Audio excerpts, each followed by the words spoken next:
So we have 3 corporations. One is our Resident Services Corporation, and then we have a Property Management Corporation who manages the properties, and then we have the parent. And each property has a variety of sort of different characteristics that get mixed together.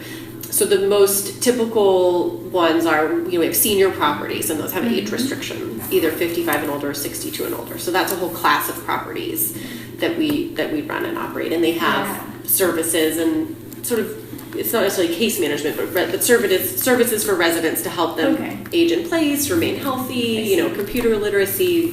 Then we have another class of properties that we refer to as family properties, and that's a little bit of a misnomer. It's just that the property has larger units, so it has 3 bedrooms, sometimes 4 bedrooms, it has 2 bedrooms, whereas the senior properties tend to be more 1-bedroom units, maybe some 2s. And then there's a third class that we will mix in with those other 2 types of properties, which is our special needs population. So often within a quote-unquote family property, we will have a set aside of a certain number of units for folks who are mentally ill and at risk of homelessness, or for chronically homeless veterans, or there are a variety of different populations that have both funding streams associated with them that can allow us to bring them into the property and support them there, and then also services programs that wrap around them that help us to stabilize them in the property.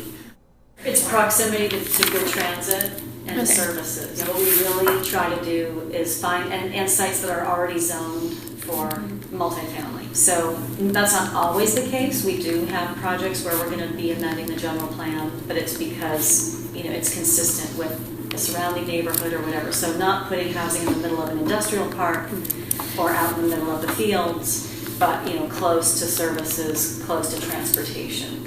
So if you have a chance to visit our Aptos Blue property, which is off of State Park in SoCal, that to me is a really good example of where it just fits right in. It's an infill site, it's surrounded by development, it's right in the heart of the community there.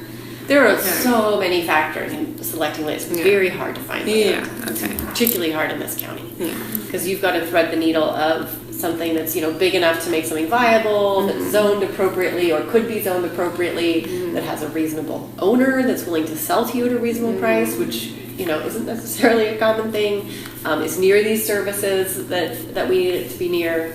So it's a tall order.